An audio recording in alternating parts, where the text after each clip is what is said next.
दीपावली के अवसर पर नरेंद्र मोदी ने, देश के प्रधानमंत्री ने उत्तर प्रदेश के मुख्यमंत्री को होमवर्क दिया है, बहुत बड़ा होमवर्क। और पर्व के समय में होमवर्क, आमतौर पे पर्व के समय में होमवर्क टाइम पास होमवर्क मिलता है कि चलो छुट्टी है तो बच्चे को होमवर्क दे दिया जाए ताकि कुछ किया जाए। इस होमवर्क से नरेंद्र मोदी ने दो चीजों को साधा है। एक जो प्रधानमंत्री पद की गरिमा है, उन्होंने इससे साबित किया कि वो लीडर हैं और एक बहुत बड़े लीडर हैं। और जो लोग ये कहते हैं कि योगी आदित्यनाथ अब भावी प्रधानमंत्री है, मोदी थक गया है, रीढ़ की हड्डी गल गई है, कुछ कर नहीं पा रहे हैं, इससे दो संकेत दिए हैं। लीडर को यह संकेत बार बार देना चाहिए कि वो लीडर है। उन्होंने उभरते नेता, तेज तर्रार कर्मयोगी योगी आदित्यनाथ के लिए, जो बेहद लोकप्रिय पूरे देश में है, जिसमें एक सनातनी समाज के रूप और राष्ट्रवादी लोग भारत के भावी प्रधानमंत्री के रूप में जिस योगी को देख रहा है, उस योगी के लिए प्रधानमंत्री ने कहा कि आज मेरी इच्छा है कि मैं होमवर्क दूं उत्तर प्रदेश की सरकार को, योगी आदित्यनाथ को। दूं क्या होमवर्क? अब इस चीज से देखिए कि वो होमवर्क क्या देना चाह रहे थे। दो चीजें साधा उन्होंने कि वो प्रधानमंत्री हैं, वो रिमोट कंट्रोल से चलने वाले मनमोहनी सरकार नहीं है। वो सोनिया की तरह मनमोहनी सरकार रिमोट कंट्रोल से चलती थी, लेकिन प्रधानमंत्री का क्या फर्ज है कि पूरे देश को कैसे लीड करते हैं। वो दो चीजों को समझा, इसको बहुत बारीकी से समझेंगे, गहराई से, तो दो चीजों उन्होंने समझाया कि मैं प्रधानमंत्री हूं और मेरे नियंत्रण में पूरा सिस्टम चल रहा है पूरे देश का, और जो बीजेपी की अगुवाई वाला देश है, प्रदेश तमाम है, उसमें उत्तर प्रदेश सबसे बेहतर कैसे है, उत्तर प्रदेश एक मिसाल कैसे है पूरे देश के लिए, वो दिखा रहे हैं। वो दंगाई प्रदेश, भारत विभाजन के लिए जिम्मेदार वो प्रदेश जो हमेशा तबाही के लिए, दंगा फसाद के लिए, लॉ एंड ऑर्डर के लिए हमेशा बदनाम रहा, वो प्रदेश जहां पर पुलिस गुंडे के रूप में रही। अभी गोरखपुर में भी उसकी एक झलक दिखी। जाते जाते वक्त लगता है। वर्दी को पुलिस, या जो कहते हैं ना कि पुलिस रिफॉर्म, पुलिस एक रातों रात रिमोट कंट्रोल से हमारी पुलिस या व्यवस्था बदलेगी नहीं। गोरखपुर में जो कुछ भी हुआ उसका एक नमूना था। वैसे इसमें कई सारे संदेह हैं, लेकिन ये चीजें अलग है कि पुलिस, जिस उत्तर प्रदेश में कहा जाता है कि उत्तर प्रदेश की पुलिस गुंडे की भूमिका में रही है, ये खुलेआम कहा जाता है कि उत्तर प्रदेश की पुलिस भरोसे के लायक नहीं रही। लेकिन आज उसी उत्तर प्रदेश में, चूंकि मैं नोएडा में रहता हूं, मैंने सालों गाजियाबाद एनसीआर में मैंने समय बिताया है, मुझे फर्क अब महसूस होता है कि कैसे लोग अब महसूस करते हैं कि दिल्ली से जब लोग यूपी की तरफ नोएडा गाजियाबाद में जाते थे तो असुरक्षित महसूस करते थे। अब इसके उलट होने लगा है। इसके क्या मायने हैं? इससे दिखता है कि उत्तर प्रदेश में क्या कुछ बदलाव हुआ। बावजूद इसके योगी आदित्यनाथ के लिए उन्होंने होमवर्क दिया। होमवर्क क्या है? होमवर्क ये कि अयोध्या में जो दीपोत्सव मनाया जाता है, 7.5 लाख दीप जलाने की जो प्लानिंग है, 7.5 लाख दीप एक साथ जब जलते हैं तो कैसे जगमग लगता है हमारा अयोध्या, और कैसे पूरे देश में, पूरी दुनिया में अयोध्या के मायने हैं, जिस अयोध्या को हम भुला रहे थे। मनमोहनी सरकार के गृह मंत्री पी चिदम्बरम ने सुप्रीम कोर्ट में हलफनामा दाखिल करके कह दिया था कि राम और रामायण का कोई वजूद नहीं है, फिर अयोध्या का कोई मतलब नहीं है। जब राम और रामायण ही नहीं है तो अयोध्या क्यों पूजनीय है? लेकिन अयोध्या है। इस 2019 में सुप्रीम कोर्ट के फैसले के बाद हमने 2020 में यह जाना कि अयोध्या क्या है, जब दीपोत्सव वहां किया गया। अब की बार माना जा रहा है कि प्रधानमंत्री खुद अयोध्या में होंगे। जो लोग ये कहते थे कि अयोध्या, पीएम अयोध्या क्यों नहीं जाते, मंदिर वहीं बनाएंगे, तारीख नहीं बताएंगे, तो तारीख भी बताया गया और निर्माण भी शुरू हुआ। खुद प्रधानमंत्री ने भूमि पूजन किया, निर्माण की प्रक्रिया शुरू हुई। उस अयोध्या में सबसे बड़ा दीपोत्सव हुआ। लेकिन अब जो होमवर्क मिला है योगी आदित्यनाथ को, वो ये कि अयोध्या से भी बहुत बड़ा दीपोत्सव करना है। किस लिए? जरा समझिएगा इस चीज को।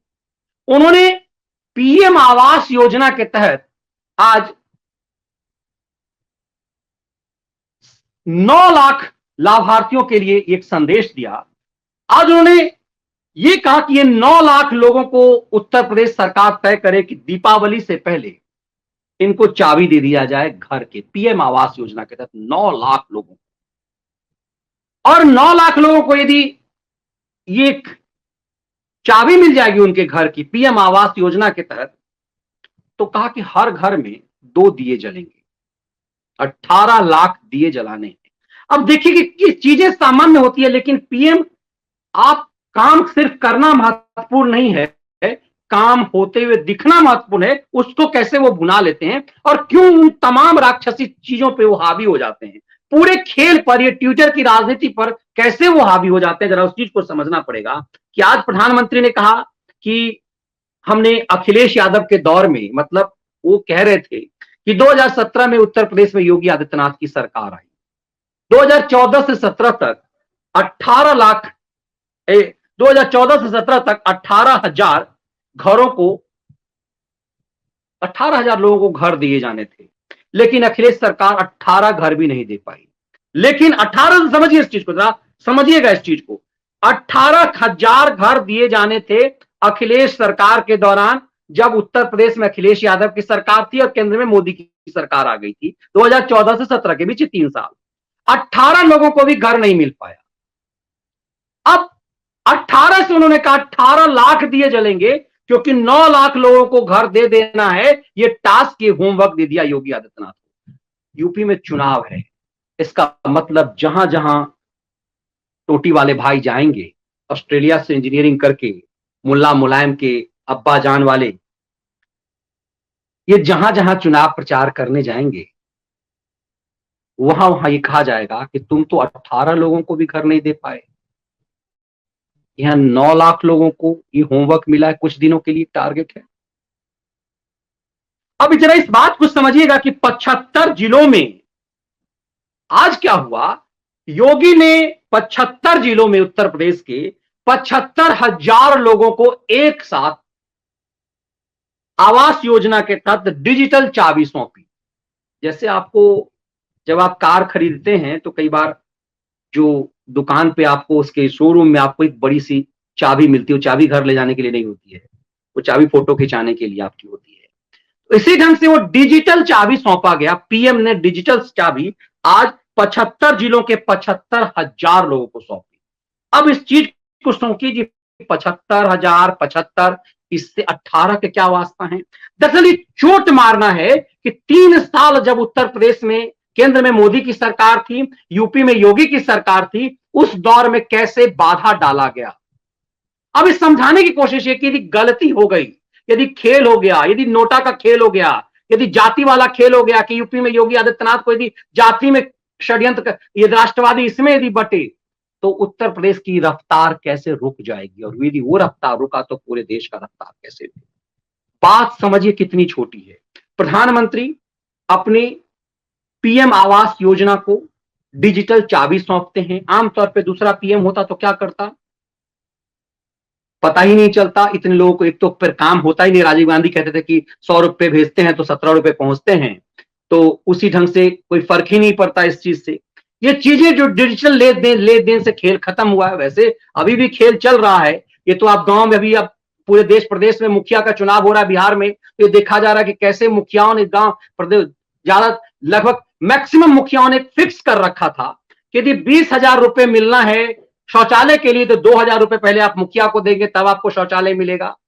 आप यदि, क्योंकि सिग्नेचर वही करेगा, तो कैसे कैसे इन सब चीजों पे भी कंट्रोल है। भ्रष्टाचार, लीक जो है भ्रष्टाचार में, बहुत हद तक तो दूर किया गया है, लेकिन बेईमानों की टोली तो जुगाड़ कर ही लेता है।